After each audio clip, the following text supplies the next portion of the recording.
کسی جنگل میں ایک چوہا رہتا تھا۔ ایک دن وہ کچھ بیمار ہو گیا، جس کے سبب اس کی جسمانی طاقت جاتی رہی اور نکاحت کی وجہ سے اس چلنا پھرنا بھی دو بھر ہو گیا۔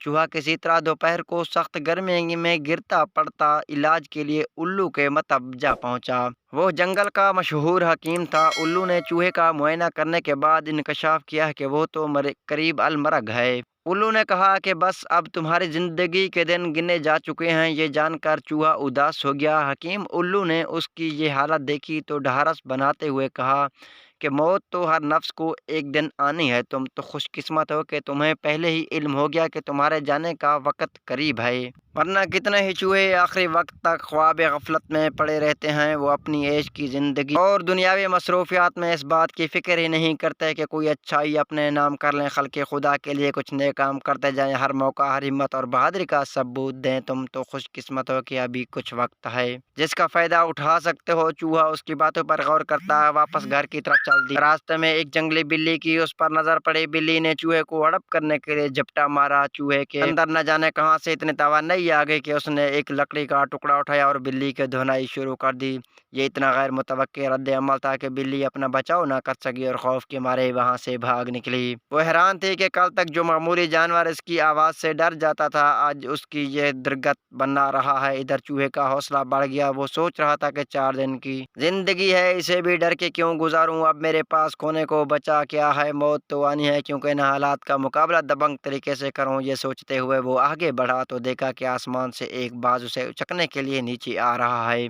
یہ دیکھتے ہی چوہے نے ایک پتھر اٹھایا اور نشانہ باندھ کر پوری قوت سے باز کے منہ پر دے مارا۔ پتھر باز کی آنکھ پر لگا اور وہ تکلیف سے چلاتا ہوا وہاں سے آگے نکل گیا۔ اب تو چوہا جیسے شیر ہو گیا۔ اسے لگ رہا تھا ساری زندگی تو بیکار اور ناحق ڈرتے ہوئے گزار دی۔ اس نے سوچا کہ میں تو صرف قد میں ہی چھوٹا ہوں، میری ہمت کے آگے تو پہاڑ بھی نہ ٹھہرے۔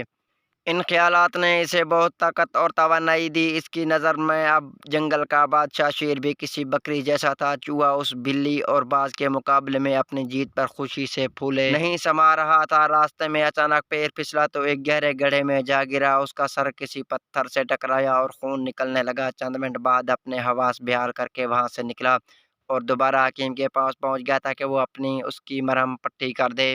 وہاں پہنچا تو سورج ڈھلنے کو تھا۔ حکیم نے زخم پر دوا لگائی اور چوہے کو بغور دیکھا تو اسے سمجھ آیا کہ دوپہر میں اس نے جس مرض کی تشخیص کی تھی وہ غلط تھی۔ چوہے کو تو معمولی بخار ہے جو دوا کی چند خوراک سے ٹھیک ہو سکتا ہے۔ الو نے چوہے کو یہ بات بتانے سے پہلے کہا، زخم گہرا ہے، اسے بھرنے میں کم از کم 1 ہفتہ تو لگ ہی جائے گا۔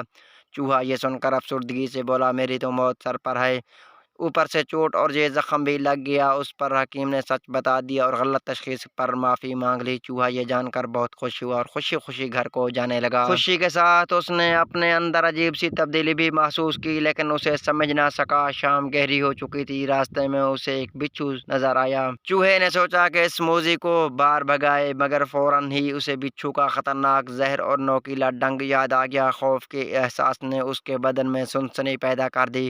وہ راستہ بدل کر نکلنے لگا، تب اچانک ہی بچھو گویا اڑتا ہوا اس تک پہنچ گیا اور چوہے کو ڈنگ مار کر آنن فانن ختم کر دیا۔ اس حکایات سے ہمیں یہ سبق ملتا ہے کہ جو شخص میسر و موجود کو کھو دینے سے نہیں ڈرتا، وہ کچھ بھی حاصل کر سکتا ہے۔ جب ایسا شخص اپنی منزل کا تعین کر کے اس کی سمت بڑھنا شروع کرتا ہے تو راستے کی مشکلات کا مقابلہ بھی ڈٹ کرتا ہے۔ وہ گھبراتا نہیں اور کامیابی ایسے لوگوں کا مقدر بنتی ہے۔ جی تو دوستو، اس ویڈیو کو سننے کے بعد ایک اچھا سا کمنٹ ضرور نیچے کر دینا۔ انشاءاللہ پھر ملاقات ہوگی ایک ایسی ویڈیو کے ساتھ۔